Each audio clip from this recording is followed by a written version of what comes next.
Good morning, Rich. Morning. What are we going to work on today? Today I'm finishing up the face frame parts. I have two pieces left to cut, and that's an arch in the bottom toe kick rail of two of the cabinets. So the way I'm going to lay that out to cut it is with a Trammel, which I'm going to make a template out of, and then I'm going to use a router to cut it. So I have a Trammel set up on this table using 1/4-inch MDF. And what I do is cut a strip for the Trammel that's the same width as the base of my router, so it's easy to center it when I install the router on the Trammel. So then I take measurements of the piece, that the actual length of the piece, plus I add a few inches. And in other words, what you're saying is you've made reference marks here for the width. You need to know the width of your rail that you need. Yeah, the width and the height. And the center. In the center is 1 5/8, which corresponds with the rest of the size of the face frame. And on the ends, it's 3 inches. So those three measurements kind of make an arc that's noticeable. You know, you don't want one that's so slight where it's, you know, you don't even notice it. So. And then you've got another reference mark in the middle of your. I have a center line down, and I have a center line in my marks that I have for the width of my pattern here. Okay. So what I do is, to do it a dirty way, you gotta kind of just keep guesstimating and moving your Trammel and moving it back and forth until it works. If your drawings are done on a computer, you can figure out the arc on a computer. That's what I wound up doing. I got close enough with just a dirty method, but to get it right on, you want to try and get as accurately as possible with a computer. So in this case, you estimated, you started out, I think you said, estimating that the distance from the center point here on the in the middle of the arc to the pivot point or the center of your radius, you started out with an estimate of about 6 feet. That was a little bit too long, and you just kind of played with it back and forth. Yeah. You know, you don't want to fill your Trammel full of holes either, because it makes it kind of complicated then. So we found out on the computer that it was pretty close. It turned out to be 5 foot 5 5/8. So what I did was make a center mark in my Trammel and then measure down 5 foot 5 5/8 to the mark down here, making sure my Trammel was centered.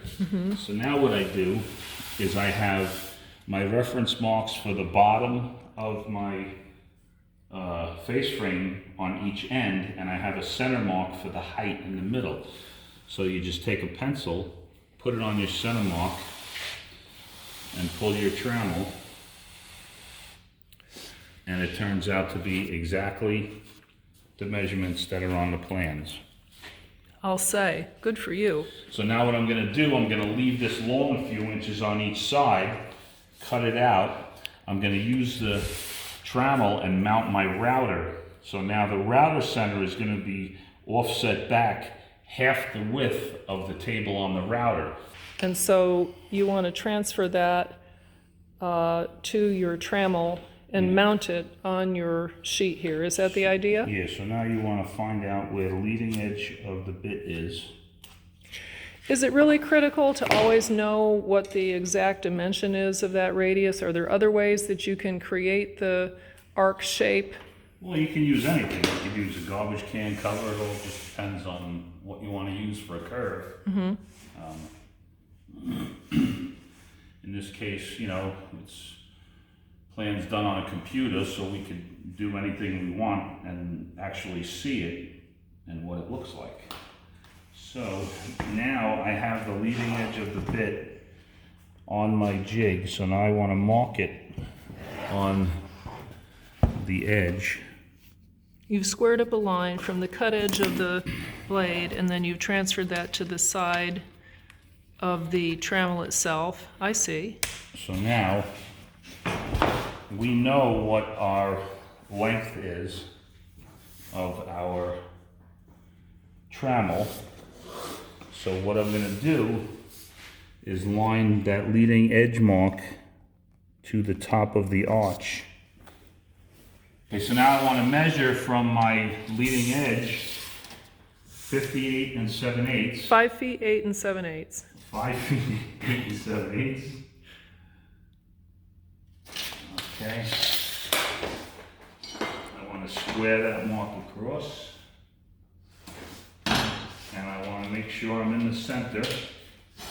My trammel is 3.5 inches wide, so I'm going to be 1 3/4 to center.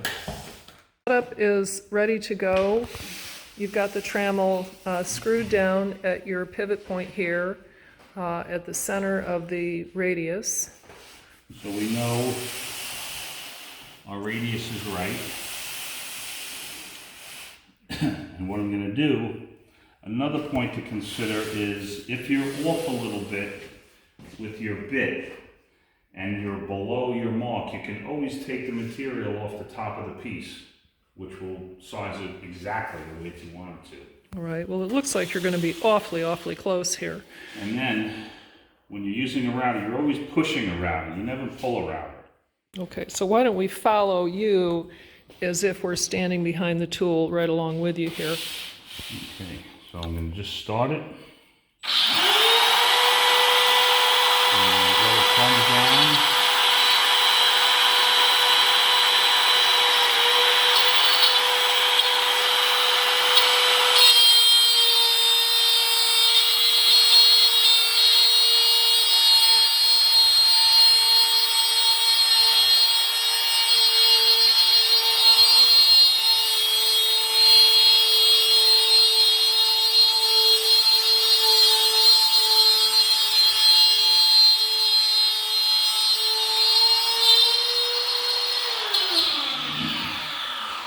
Again, never pick the tool up before it stops. Now what I want to do is make sure I was deep enough. Well, you're very close to your line. Well done. Okay, I know I'm into my substrate, so I'm deep enough with my cut. And what I was talking about earlier, if you're off your mark a little, I'm about a heavy 1/16 below it. So what that means is all I got to do is run the top of my piece through the jointer, and it's going to move that line to exactly where it has to be. It's always better to have more, because you can't put the wood back on. You can only take it off. All right, you'll show us what you mean by that here in just a few minutes. You're setting up for next steps. Tell us. Okay, what I'm doing now, I'm marking my template on my piece. Okay. You've lined up the center line of the template with it. I'm not worried about the ends. I'm only worried about the center. Okay, so center line to center line. You'll trim these ends later to size. So now I'm going to clamp it down, and I'm going to make a rough cut, leaving the line with the jigsaw.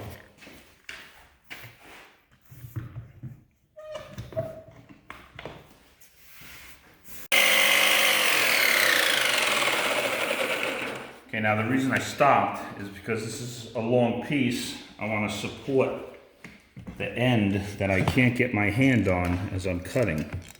So now I can finish the cut with my hands on the saw without having to try and hold the piece up as I'm finishing the cut.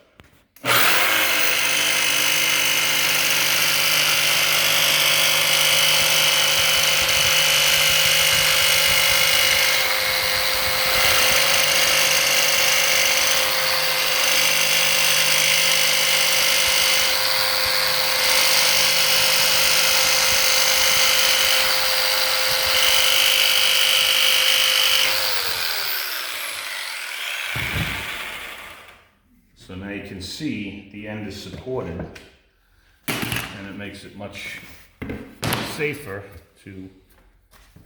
You've cut the left piece. on Yeah, less than 1/8 of an inch. Yeah, that's so now I'm going to put my template on.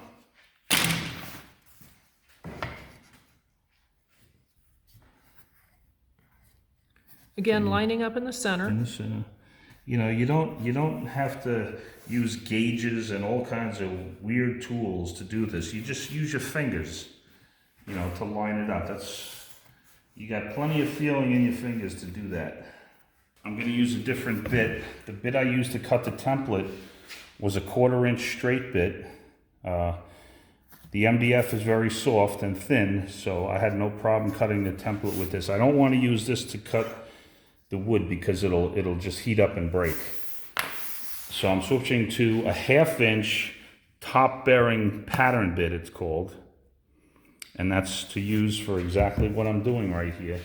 And to adjust your bit, you want to have the bit just above the top of the wood, but you want to make sure you have enough bearing on the template with the bearing so you don't rock. And you want to be careful not to cut into your template because that cut would transfer to the next piece you route, right? Yeah, and so now, you notice when I cut with the jigsaw, I cut from right to left. With the router, I have to cut left to right because the bit is spinning clockwise as I'm looking down at the router, so it's going against where I'm pushing, which is going to shave the wood instead of pulling it along as it would if I pulled the router. So I'll show you that now. Okay, now before I start cutting, getting back to what I said about leaving your template and your material long, it gives you a place to start the router without touching your dedicated piece first. This way, just in case the router jumped or you dropped it, it wouldn't ruin the piece.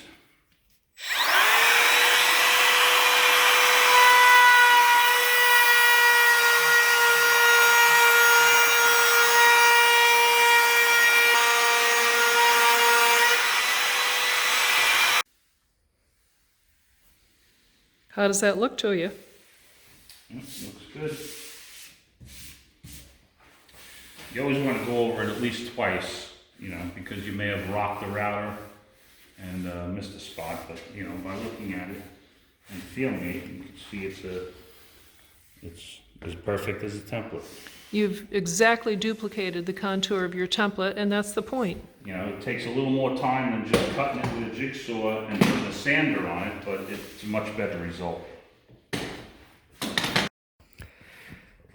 Chief, you told us that your template, the arc on the template is actually 1/16 below your lines, parallel, but it's 1/16 below. So you wanted to be sure that you met this 1 5/8" dimension here at the top of the arc.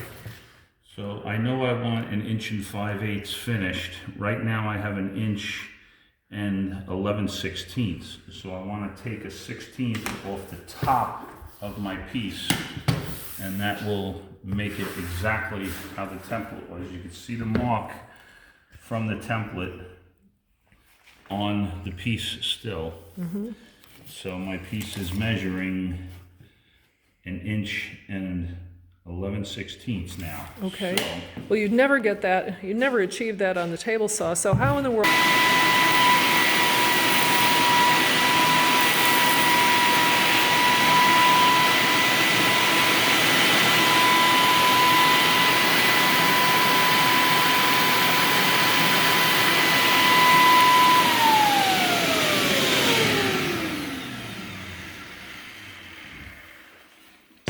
You needed only about 3 passes to get to that 1 5/8" at the center. you know, you never want to take too much off at one time because, you know, you could see the 1/4 sawn grain is on the flat, the long grain is what's on the edge, so that's what'll tear out.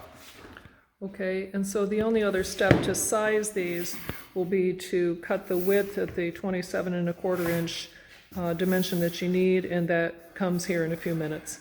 Yeah. All right, well done. Chief, what we're talking about here is the different ways that you can arrive at the shape for the arc. In your case, you determined that the length of your radius for the arc you wanted happened to be a little over 5 feet 8, something like that. But you have said that there's a number of different ways. There's no one right way to come up with that. So are there any other methods that somebody could use, short of using a big garbage can lid or something like that? Well, if you have a small enough arc where you can lay it out on a table, the one I need, for instance, is 27 3/4 by 3 inches on the low part and 1 5/8 on the high part. So a quick and dirty way to do that is you take a finish nail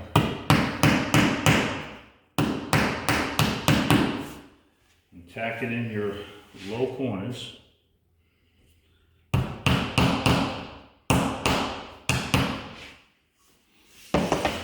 Then all you do is take a very flimsy piece of material and you just push it in the center up to your mark. Wow. Wow. Hold it steady.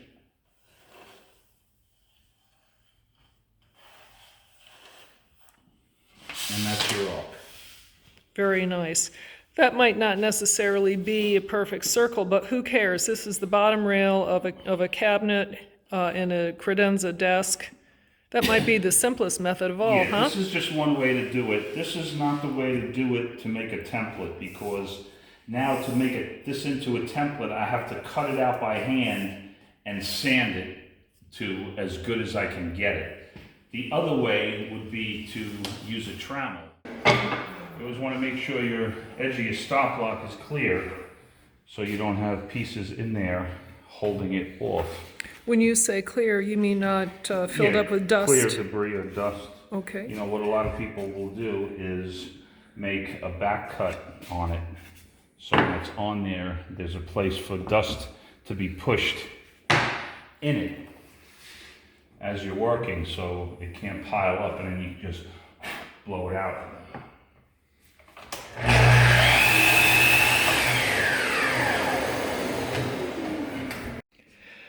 Rich, we find ourselves at the miter box, as you call it.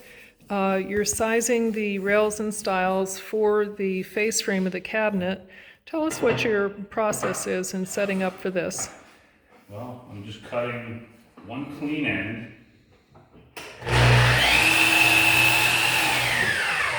And I set up a stop block for the length I want. And you just slide over, never slam it in, just butt it in gently so you don't move it as you're working.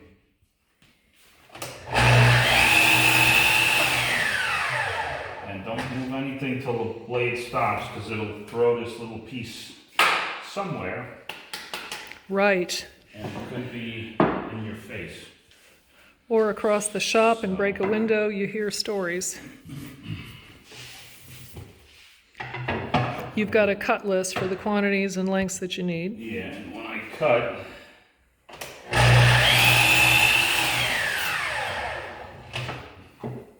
I always like the waist on the right side because I'm right-handed. This way you're never reaching around the saw blade.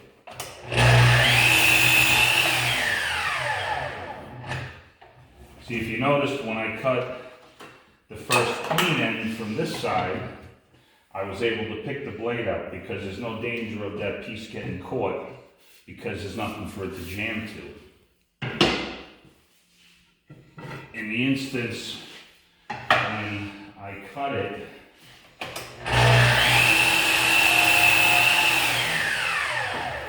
from this end,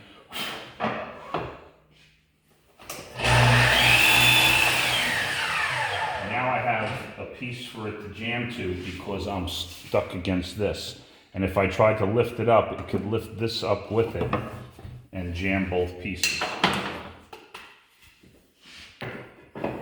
It's just how I do it. You can do it how you want, but I've never hurt myself in over 40 years.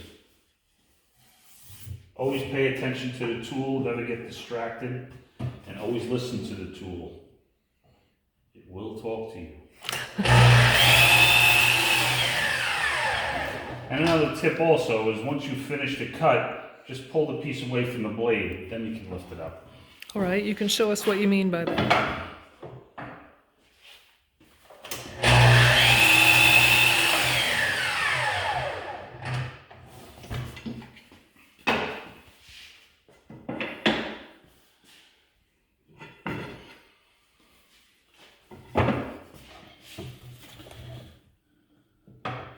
So once I make my cut, I can pull a piece away from the blade. You can see how I pulled it away. Let me get on the other side of you to see that. Okay, we'll do it with the next one also.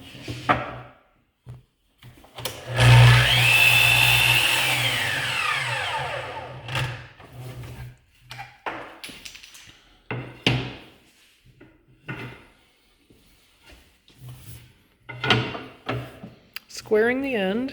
Squaring the end. Pull it away, and then lift the blade out.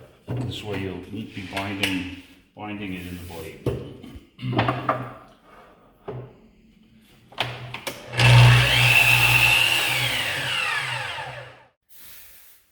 Rich, you've cut your parts for the rails and stiles for the face frames of all of the 6 cabinets in this group. Any final comments on that? Everything is, you've cut everything to the same length, rails, stiles, and so forth. Why is that so important? Why do you emphasize that? Well, everything has to be square and the same length, so your cabinet comes out square. I'm going to be putting the face frame together with pocket hole screws, and I went over the jig that we're going to use in an earlier video, but there's one more tip. When you're putting pocket holes in thin pieces of material, when it's vertical in the tool, and I'll show you a tip in order to keep the screw straight and to keep your face frame from walking when you put it together. Mm-hmm. All right. And so we've learned a lot so far. These are the first couple of videos in your new YouTube series for Carpentry Masterworks. We want to ask our viewers if they like what they've seen, if they've learned some things. Well, you can always comment also if there's something you think you missed or I missed, and I will answer any comments that I see. And certainly if you like what you see, if you've learned some things, please subscribe, give us a like, tell your friends. Well, these videos are meant for beginners and amateurs. Doesn't mean you're going to be a professional cabinet builder after the series, but you'll know how the professionals do it. All right, well, thank you. We'll look forward to seeing the next step.